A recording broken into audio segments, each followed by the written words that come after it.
देखो बच्चों, question number 4 में कह रहे हैं तुम्हारे पास एक सर्कल है, ठीक है, ये डायमीटर है, P Q is the diameter here, ठीक है।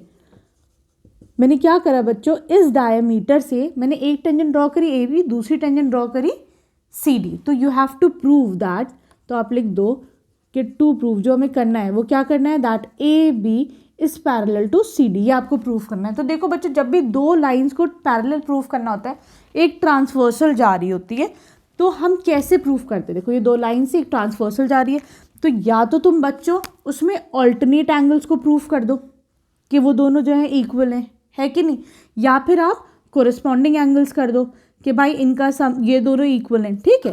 तो यहाँ पर बच्चों मैं क्या करती हूँ बच्चों, हम क्या करेंगे, देखो हम ऑल्टरनेट इंटीरियर एंगल्स को इक्वल प्रूव करते हैं। ऑल्टरनेट एंगल्स कैसे बनता है, जब ये जेड फॉर्म होता है ना, ऑल्टरनेट एंगल जेड ही तो बनाता है।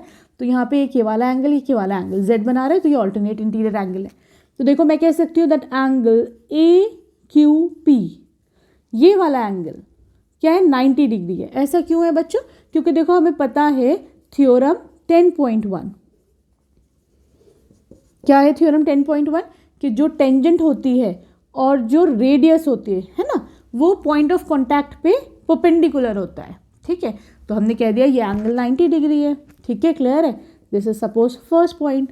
दूसरी बात फिर मैं अगेन यहाँ पे भी कह सकती हूँ that angle O P D is equal to 90 degree. भाई ये क्यों, ये भी थ्योरम 10.1 है ना, क्या कि रेडियस और टेंजेंट आपस में परपेंडिकुलर होती है पॉइंट ऑफ कॉन्टैक्ट पे, तो ये भी एंगल तुम्हारा 90 डिग्री है, ठीक। अब देखो angle A Q O, A Q, अच्छा हमने क्या लिखा, ए क्यू पी, हाँ वो भी लिख सकते थे, वो भी कोई मसला नहीं, ए क्यू पी भी लिख सकते थे। देखो angle A Q O is equal to angle O P D, और दोनों क्या है, they are alternate interior angles, है ना। तो मैं यहाँ से कह सकती हूँ that A B is parallel to C D, ठीक है, हेंस प्रूव्ड, राइट।